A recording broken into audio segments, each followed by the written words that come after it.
आज से शारदीय नवरात्रि का शुभारंभ पूरे देश भर में हर्ष और उमंग के साथ हो गया है।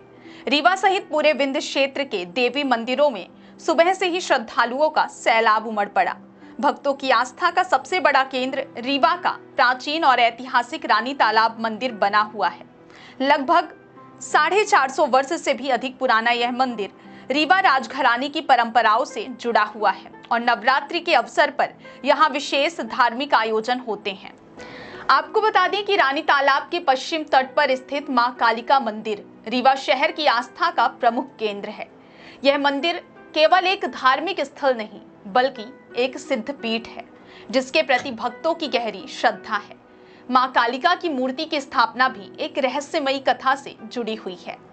माना जाता है कि राजा प्रयाग्देव के शासन काल के दौरान लबाना समुदाय के लोग देवी की मूर्ति को लेकर कहीं जा रहे थे। हालांकि मूर्ति एक निश्चित स्थान पर रुक गई और उसने आगे बढ़ने से इनकार कर दिया। जब यह बात राजा को पता चली तो उन्होंने इसे दैवीय इच्छा मानते हुए उसी स्थान पर एक भव्य मंदिर का निर्माण करवाया और मूर्ति को स्थापित कर दिया।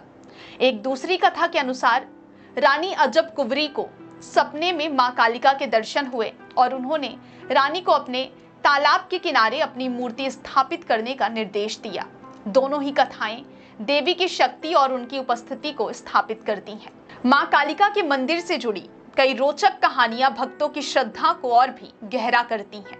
एक प्रचलित कहानी के अनुसार एक बार कुछ चोर मंदिर से देवी के स्वर्ण आभूषण चुराकर भागने की कोशिश कर रहे थे, लेकिन वे मंदिर परिसर से बाहर नहीं निकल पाए और वहीं फंसे रह गए।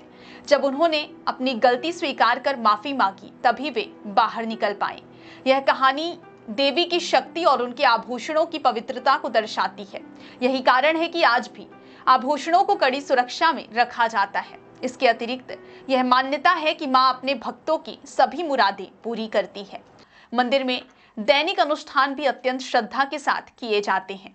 सुबह 4:30 बजे से 12:30 बजे तक और शाम को 4 बजे से 11 बजे तक मंदिर खुला रहता है, जिसमें सुबह की महाआरती विशेष रूप से उल्लेखनीय है।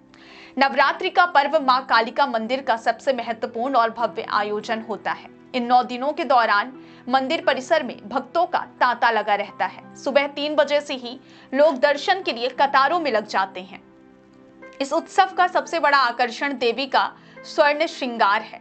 यह परंपरा महाराजा विश्वनाथ सिंह के समय से चली आ रही है, जिसके तहत अष्टमी और नवमी के दिन देवी को रीवा राजघराने के बहुमूल्य स्वर्ण आभूषणों से सजाया जाता है।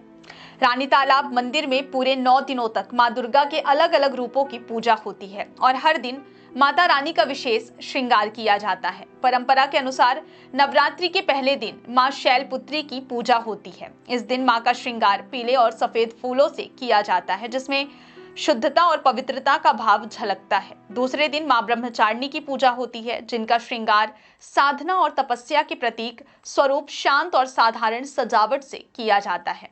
तीसरे दिन मां चंद्रघंटा का श्रृंगार घंटियों और आकर्षक फूलों से किया जाता है, जिससे वातावरण में दिव्य गूंज फैल जाती है। चौथे दिन मां कुष्मांडा की आराधना होती है। इस दिन माता का श्रृंगार हरियाली, फलों और धान की बालियों से किया जाता है, क्योंकि वे सृष्टि की रचयिता मानी जाती हैं। 5वें दिन मां स्कंद माता का श्रृंगार सुनहरी आभा और कमल के फूलों से होता है। 6ठे दिन मां कात्यायनी का श्रृंगार विशेष रूप से लाल और सुनहरी साज सज्जा से किया जाता है, जो वीरता और शक्ति का प्रतीक है। 7वें दिन मां कालरात्रि का श्रृंगार गहरे रंगों और दिव्य ज्योतियों से किया जाता है। इस दिन मंदिर का वातावरण अत्यंत भव्य और रहस्यमयी हो जाता है। 8वें दिन मां महागौरी का श्रृंगार श्वेत वस्त्रों, चांदी और सफेद फूलों से किया जाता है, जिससे शांति और पवित्रता का आभास होता है। अंत में 9वें दिन मां सिद्धिदात्री की पूजा होती है, जिनका श्रृंगार विशेष रूप से चमकीले आभूषणों और फूलों से किया जाता है, क्योंकि वे सभी सिद्धियों और आशीर्वाद की देवी मानी जाती हैं। रानी तालाब मंदिर में इन 9 दिनों तक सुबह और शाम विशेष पूजा अर्चना, भजन कीर्तन और कन्या पूजन का आयोजन किया जाता है। मंदिर परिसर दीपों से सजाया जाता है और भक्तों का उत्साह देखते ही बनता है।